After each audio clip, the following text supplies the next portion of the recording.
A global third wave is here. Several countries across the world are seeing a spike in COVID cases again. What's the estimate as far as the third wave hitting India? Do we have any clarity on the timelines? So we don't have a clarity on the timeline. We will see an increase in the number of cases in the near future.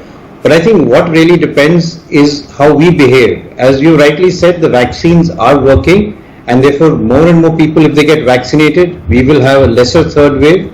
And if people are able to have COVID appropriate behavior, prevent crowds from forming, prevent super spreading events, then the third wave could be delayed and we could have a lesser third wave as compared to the first and second wave. So I think a lot depends on how we behave in the coming few weeks as far as the third wave is concerned. But you've said in the past that it is inevitable. So it's a question of, it's a question of when and not if. Correct. So we will have an increase in the number of cases, because even if you go by the Sero survey, there is a significant number of people who are still susceptible, and they have also not been vaccinated.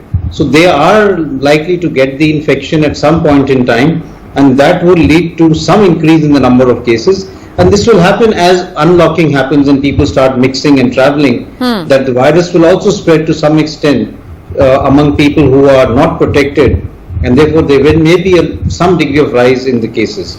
What we need to do is two things. One is, like I said, COVID appropriate behavior. The other is very aggressive surveillance, so that in any area where the cases tend to increase, we do have some sort of a containment strategy or lockdown, so that we don't allow it to go out of hand. Many experts and epidemiologists have issued red flags over the fact that the R rate in India is rising. It's currently at 0.96, inching closer to 1. But cases continue, to be on a decline, somewhat plateauing. What does this really mean?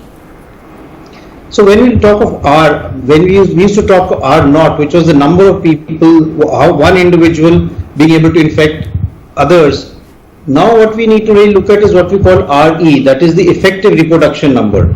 And that means now what is the R in terms of people who are vaccinated and those who have had the infection.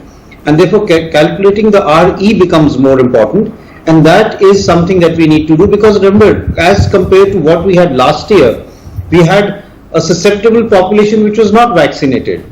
Now we have a population which is susceptible but partially vaccinated. And therefore the spread of the virus will vary depending upon the degree of vaccination in a particular area, the degree of COVID appropriate behavior, and the degree of people who have already had the infection based on the Sero survey. The other important thing to remember is that when we look at the Sero survey, it's important to remember that we are a heterogeneous country. The Sero survey is not homogeneous. You could have areas where the density is high and the people have already had the infection, and therefore your seroprevalence may show a high number. There could be other areas where the number of people who have got antibodies is relatively less, and there is still a large susceptible population there.